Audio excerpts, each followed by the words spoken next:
64:1 சங்கீதக்காரன் விண்ணப்பம் வைக்கிறதை அங்கே எழுதப்பட்டிருக்கிறது. தேவனே, என் விண்ணப்பத்தில் என் சத்தத்தை கேட்டருளும்.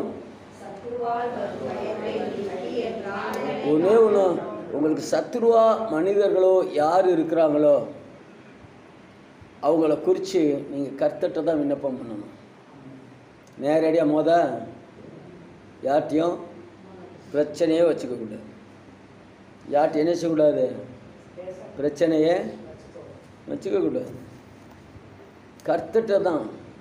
ஏன்னா சங்கீதத்திலேயும் வேதத்திலையும் சொல்லப்பட்ட காரியங்கள் நிச்சயமாய் நமக்கு அநேகர் கூட இருந்தவங்களே சத்ருவாக மாறுவாங்க. அது வேத வசனம் மாறாதது. அதனால் நம்ம நேராக யார்கிட்ட விண்ணப்பம் பண்ணணும்? அவர்கிட்ட தான் விண்ணப்பம் பண்ணணும். யார் வேணாலும் சத்ருவாக மாறட்டும், நீ பயப்படுகிற மனுஷர் கையிலே ஒப்பு கொடுக்கப்படுவதில்லை.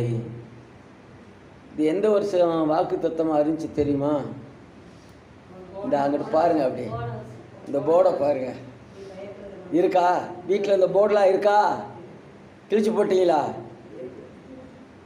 அதை பார்க்கணும். அப்படி பார்க்கும் பொழுதுதான் இதோ மனுஷர் நீ பயப்படுகிற மனுஷர் கைகளில் ஒப்பு கொடுக்கப்படுவதில்லை என்று வாக்குப்படுகிறீர் ஆண்டவரே.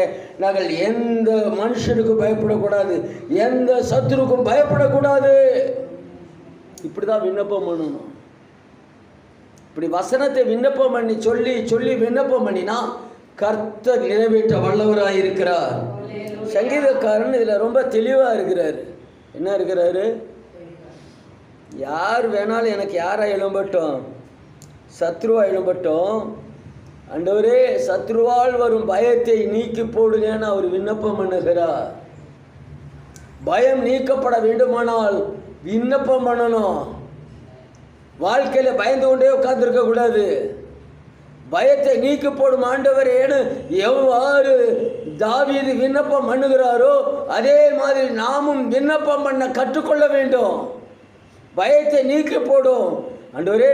அப்படி ஒருவேளை நாங்கள் பயப்படுகிறவர்களாயிருந்தால் பயப்படுகளும் அவிசுவாசிகளும் விக்கிரக ஆராதனைக்காரர்களும் விபச்சாரிகளும் பொய்யரும் மாயை பின்பற்றி போகிறவர்களும் இரண்டாம் மரணமாகிய கந்தகம் எரிகிற நரகத்தில் விழ வேண்டுமே.